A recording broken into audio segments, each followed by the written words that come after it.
세계 조선업에서 하나오션이 가장 앞서 나간다는 게 오늘도 또 확인이 됐습니다. 이번 마덱스 전시회에서 전투용 무인 잠수함 그리고 차세대 잠수함까지 정말 영화에서나 나올 것 같은 이런 미래 함정들을 선보이면서 기술이 집약된 새로운 해양 방위력을 공개했습니다. 특히 스마트 함교, 전기 추진을 적용한 최신형 수상함 그리고 잠수함은 이렇게 사진으로만 봐도 현 시점의 선두가 어디인지 명확하게 보여주는 것 같죠. 마덱스에서는 하나오션은 방산과 조선의 통합 패키지로 세계 시장에 어필할 계획인데, 미국의 태도 변화로 인한 유럽과 캐나다의 동맹 약화, 여기에서 이어지는 자주국방 수요 증가가 진행되고 있는 상황에서 하나오션이 현지화 전략으로 기회를 확대하고 있습니다. 결국 우리가 주목해야 될 것은 바로 조선업인 거죠. 투자하기 정말 어려운 때입니다. 나스닥을 포함한 글로벌 증시는 방향을 잃었고, 초대형 기업들도 매일매일 튀어나오는 호재와 악재에 급등과 급락을 반복하고 있는 전에 본 적 없는 혼조세를 보이고 있죠.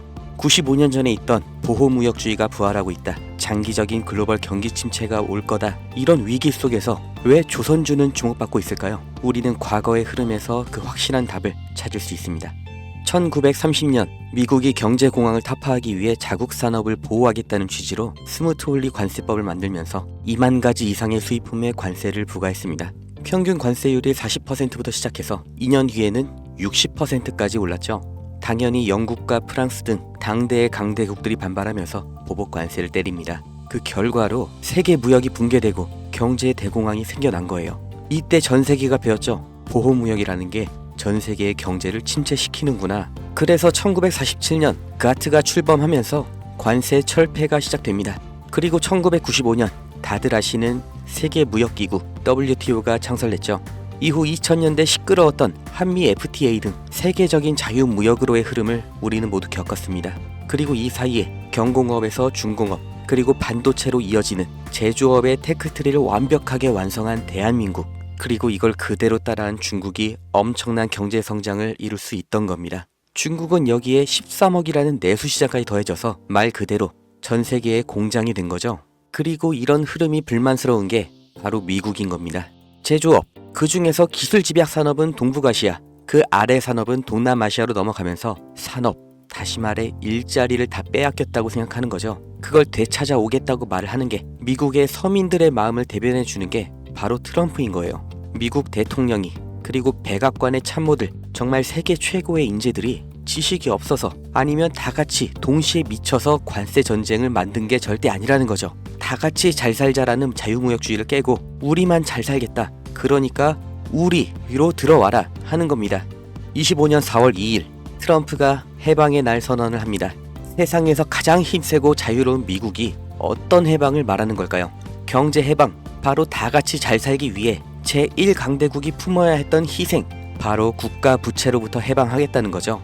이게 과연 성공할 것인가는 알 수가 없지만 이 일련의 흐름의 결과, 이건 우리가 확실히 알 수가 있고 실제로 지금 눈앞에 닥친 일입니다. 그게 바로 제조업의 이전이죠. 해방의 날 선언 이전에도 트럼프는 글로벌 기업들에게 미국 내에서의 공장 설립, 투자 확대를 요구해왔고, 이제는 대놓고 미국에서 만들어라, 아니면 관세 폭탄을 맞아라, 양자택일을 요구하고 있습니다. 그러나 현실적으로 이게 얼마나 갈지, 그 결과가 어떻게 될지 예측이 안 되는 관세 전쟁이기 때문에 정말 모든 기업이 미국으로 가는 건 불가능하죠. 그렇기 때문에 그 대안, 동남아시아로의 이전을 서두르는 기업들이 생겨나고 있습니다. 그리고 유럽에서도 위기의식을 느끼면서 제조업의 부활을 준비하고 있죠. 결국 전 세계 제조업이 재편이라는 몸살을 앓게 되었는데, 사람이 몸살을 앓게 되면 반드시 일어나는 현상이 있죠. 바로 면역 반응입니다. 전 세계 경제에도 이 면역 반응이 나타나고 있는데, 그게 바로 조선업입니다. 공장 하나만 이동해도 물류 노선이 하나 새로 만들어집니다.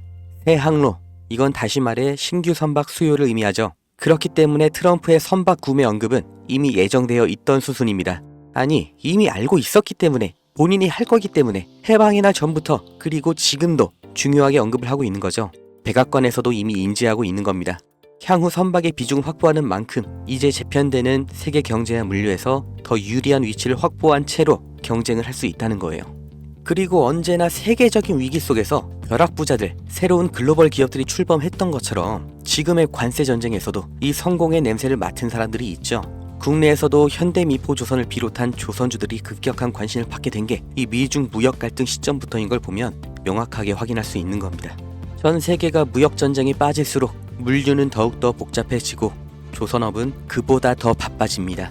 이 무역전쟁, 제조업에는 악재일 수 있지만 조선업은 오히려 공급망 재편이라는 정말 30년 만에 한 번 오는 이런 기회의 핵심 수혜산업인 거예요. 그리고 가격을 보면 알 수 있는데 장기적인 횡보를 거쳤던 국내 조선주들 급등이 나온 지금도 여전히 저가 매수의 구간에 있습니다. 2025년 조선업의 슈퍼사이클이 지금 열린 겁니다. 무역전쟁 속 가장 확실한 기회를 잡으실 분들, 그 방법을 알려드리기 전에 저는 어떤 유무형의 대가, 멤버십 가입 아무것도 요구하지 않는다는 거 먼저 확인시켜 드립니다. 제게 오는 연락 중에 30% 이상이 유료 리딩방 업자, 종목만 빼가서 저를 사칭해서 금전 요구하는 사람들 계속해서 문자로 제보를 받고 있기 때문에 이 오는 연락들 일일이 수작업으로 확인한 다음 어떤 대가도 욕구도 없이 드리고 있습니다. 답변 순차적으로 드리니까 아주 조금만 기다려 주시면 되고 010-2290-8285 여기로 기회 이렇게 문자 보내신 분들은 지금 조선업에서 가장 주목을 못 받은 그러나 급등 그리고 장기 우상향을 제가 기대하고 있는 그 기업의 정보를 문자로 드릴 거고 함께 이렇게 문자 보내주신 분들 시황과 경제 흐름, 종목 정보 공유하는 방 그 링크를 드릴 겁니다. 어떤 대가도 없고 무조건 무료 대가를 요구하는 순간 차라리 관둘 거라는 걸 다시 한번 강조 드리니까 절대로 금전을 요구하는 사칭에 속지 마시고 2025년 물가 상승과 경기 침체라는 전 세계적인 위기가 왔습니다. 그 틈에 있는 유일한 열린 문이 바로 조선업이에요. 흐름에 휩쓸리는 사람은 영원히 앞으로 대대로 서민이겠지만 오히려 이런 위기에서 언제나 벼락부자는 생겨났다는 걸 반드시 기억하셔야 됩니다.